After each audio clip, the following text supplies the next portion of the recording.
আসসালামু আলাইকুম এভরিওয়ান, আমি মানিকগঞ্জ থেকে এমডি আসাদ। দীর্ঘদিন যাবৎ পশু পাখি নিয়ে কাজ করে যাচ্ছি। সকাল সকাল ঘুম থেকে উঠে চীনা হাঁস এবং কি আমাদের আমেরিকান ক্রেস্টেড ডাকগুলোকে বের করতে হবে।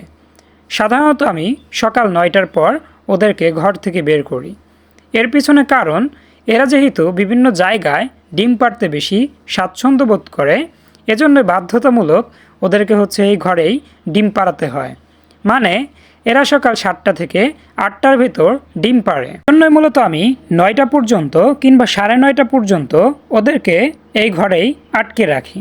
অ্যাটলিস্ট এটাকে ঘর বললেও কিছুটা ভুল হতে পারে। এটা ঘর কিংবা খোপ যেটাই বলেন, ওদের জন্যই আমি তৈরি করেছি, মানে হাঁস রাখার জন্য। সংক্ষেপে চীনা হাঁস সম্পর্কে কিছু অজানা তথ্য আমরা জেনে নিতে পারি। সাধারণত চীনা হাঁস ডিম থেকে বাচ্চা বের হওয়ার পর 5 থেকে 5.5 মাস বয়স হলেই পুনরায় বাচ্চাগুলো বড় হয়ে ডিম দিতে শুরু করে। এক্ষেত্রে সুষম খাদ্য এবং সঠিক যত্ন পরিচর্যা অপরিহার্য। এর ব্যতিক্রম হলে চীনা হাঁস 8 থেকে 10 মাস পর্যন্ত সময় নিতে পারে ডিমে আসতে। একবার ডিম পাড়তে শুরু করলে এরা বছরে 5 থেকে 7 বার পর্যন্ত ডিম দিয়ে থাকে। প্রতিবারে এরা 15 থেকে 30টি পর্যন্ত ডিম দিতে পারে। এক্ষেত্রে সুষম খাদ্য আগের মতোই অপরিহার্য। সাধারণত আমাদের র্যাবিট এগ্রোর চীনা হাঁসগুলো সর্বনিম্ন 15টি করে ডিম পাড়ে এবং সর্বোচ্চ 30 থেকে 32টি পর্যন্ত ডিম পাড়ে। আর বলে রাখা ভালো, বাণিজ্যিক আকারে চীনা হাঁস লালন পালন করলে চীনা হাঁস দিয়ে ডিম বসানো যাবে না। এক্ষেত্রে আপনাকে ইনকিউবেটর বা মুরগির সহযোগিতা নিতে হবে। হাঁস দিয়ে বাচ্চা উৎপাদন করতে গেলে বা কুচে বসাতে গেলে সেক্ষেত্রে চীনা হাঁস কিন্তু বছরে 3 থেকে 4 বারের বেশি ডিম দিবে না। যেহেতু চীনা হাঁসের ডিম ইনকিউবেটর বা হাঁস মুরগি যেটার নিচেই দেন, সেক্ষেত্রে সময় প্রয়োজন 30 থেকে 35 দিন পর্যন্ত। লং একটা সময় চীনা হাঁস কুচে বসে থাকলে সেক্ষেত্রে কিন্তু হাঁস প্রচুর পরিমাণ দুর্বল হয়ে যায়। সেজন্য মূলত এরা তেমন একটা বছরে বেশি ডিম দিতে চায় না। এজন্যই বাণিজ্যিক আকারে চীনা হাঁস লালন পালন করলে অবশ্যই মুরগি কিংবা ইনকিউবেটরের সহযোগিতা গুরুত্বপূর্ণ। তা না হলে চীনা হাঁস লালন পালন তেমন একটা লাভজনক হবে না। এরা বছরে গড়ে 70 থেকে 140টি পর্যন্ত ডিম দিতে পারে। আর এক্ষেত্রে অধিকাংশ ডিম থেকেই কিন্তু ফুটফুটে সুন্দর বাচ্চা বের হয়। আর বাচ্চার দাম যেহেতু মোটামুটি আলহামদুলিল্লাহ অনেকটাই ভালো, সেজন্য কিন্তু চীনা হাঁস লালন পালন অত্যন্ত লাভজনক। মাস্কবি ডাক, যাকে আমরা বাংলায় বলে থাকি চীনা হাঁস। সাধারণত চীনা হাঁসের আদি নিবাস চীন হলেও জাপানেও এদের ব্যাপক প্রচলন রয়েছে। আমাদের বাংলাদেশেও এখন চীনা হাঁস বাণিজ্যিক আকারে লালন পালন হচ্ছে।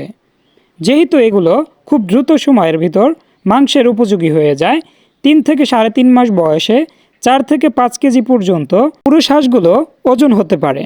এজন্যই চীনা হাঁসের জনপ্রিয়তা দিনকে দিন আমাদের দেশে বেড়েই চলছে।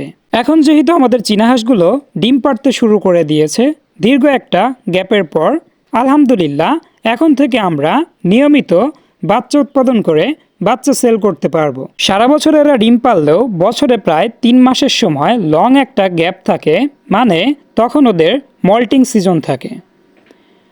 এদের গা থেকে ফেদার ঝরে পড়লে এরা 2.5 থেকে 3 মাস পর্যন্ত রেস্ট নিতে পারে।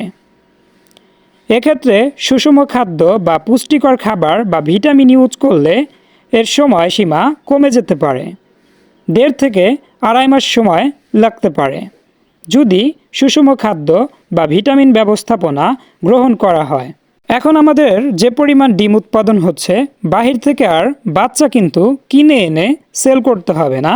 আমাদের র্যাবিট এগ্রোর ডিম দিয়েই কিন্তু আমরা বাচ্চা উৎপাদন করে সুস্থ সবল বাচ্চা সারা দেশেই কিন্তু ছড়িয়ে দিতে পারবো।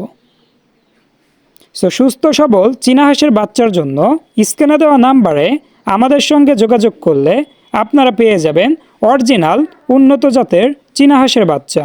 আমাদের location Ghior Manikganj Baniajuri bus stand. Parents দেখে আমাদের খামারে এসে আপনারা চীনা হাঁসের বাচ্চা আমাদের থেকে নিতে পারবেন ইনশাল্লাহ। 5 থেকে 10 দিন বয়সী বোর্ডিং কমপ্লিট চীনা হাঁসের বাচ্চা আমাদের কাছে এখন থেকে সারা বছর থাকবে ইনশাল্লাহ। যে কোনো হাঁস মুরগি সম্পর্কে কোনো তথ্য জানতে অবশ্যই আমাদের সঙ্গে যোগাযোগ করবেন। আমরা নির্দ্বিধায় কিন্তু আপনাদের সঠিক পরামর্শ দেওয়ার চেষ্টা করব। যেহেতু সবাইকে কিন্তু আমরা বাচ্চা দিতে পারবো না, সেজন্য পরামর্শটা অন্তত আমরা আপনাদের দিতে পারবো ইনশাআল্লাহ।